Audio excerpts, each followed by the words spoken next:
Covering news where you live, this is 5 News. Thank you for joining us for the latest news and weather where you live. I'm Tiffany Lee. Let's get you caught up for today. A bill in the upcoming Arkansas legislative session aims to decrease fentanyl overdoses in the state. The current state penalty for selling the drug is a minimum of 10 years in prison. This bill would increase that to 30 years and a possibility of life in prison if someone sells the drug to a person who dies from an overdose. Fentanyl is absolutely destroying our communities and is killing our kids. So we have to do something in order to keep fentanyl out of the state of Arkansas. And I really believe that House Bill 1043 will take a big step towards doing that. The 2023 legislative session, where the bill will be discussed, starts this upcoming Monday. And now let's send things over to 5 News meteorologist Zach Scott, where it's looking like it's a sunny and beautiful week so far, but maybe a little chilly today, Zach. Yeah, it is still chilly outside because we've got this wind that's been sticking around the last few days, and temperatures have slowly been cooling here behind the big storm system, where we saw the warm 70s, muggy weather Monday, the stormy weather. Then we've slowly had cooler weather filtering in. Today's the last chilly day, and then we're going to get a little bit of a bump up going into Friday, and then another front cools us down into the weekend. Focusing on your Thursday, we've got that west wind overall about 10 to 15 miles per hour through the mid, late morning and afternoon hours. Gusts 25 to 30 miles per hour northwest Arkansas, 20 to 25 miles per hour across the River Valley and the Ouachitas. Temperatures, though, very seasonal for this time of year. Upper 40s will be the high temperature. You factor in the winds, though, it'll likely feel more like the lower 40s this afternoon. So, again, it's a chilly January day. We'll top out in the low to mid 50s, wind chills in the 40s, plenty of sunshine across the region. We'll stay clear and quiet going into the overnight hours. Friday morning, just like we've seen the last couple of mornings, quiet and chilly with temperatures mostly in the lower to mid 30s. Here's our little brief warm up for us as we go into Friday. Temperatures boost up with a south wind into the mid 50s for Fayetteville, northwest Arkansas.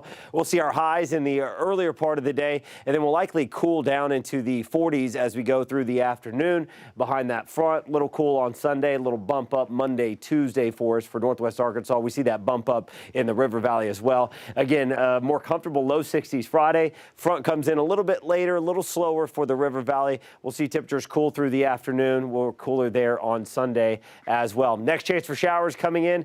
Could get some sprinkles on Friday. We got a lot of dry air in place, but as a front gets closer Friday night into Saturday, it will help increase the moisture out ahead of the front, and we'll have a chance for some spotty showers overnight into the early Saturday morning hours. By the afternoon, we should be looking drier and, again, turning a little cooler. Tiffany?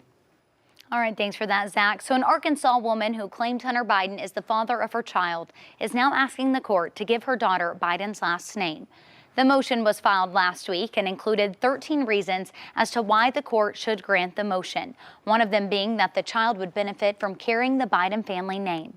You may remember back in 2020 that Hunter Biden agreed to pay child support after the Independence County Circuit Court ruled that Biden was the father of the child.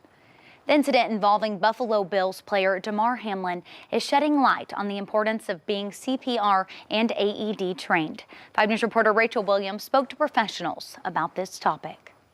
No pulse, no breathing? No pulse, no breathing. Go ahead and start compressions.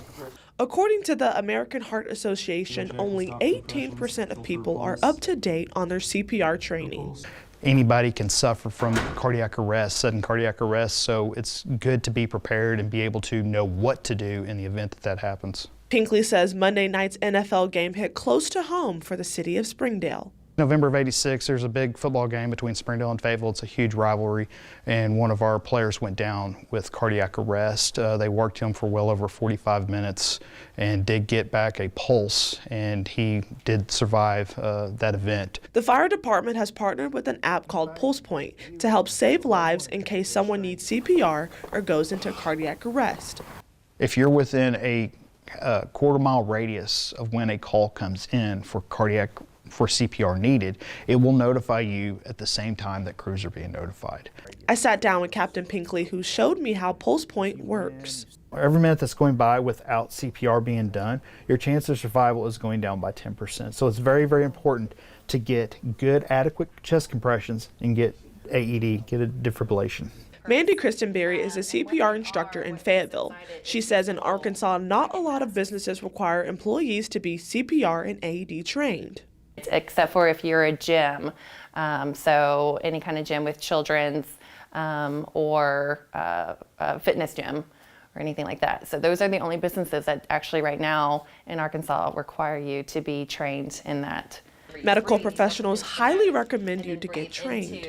That bystander could be you.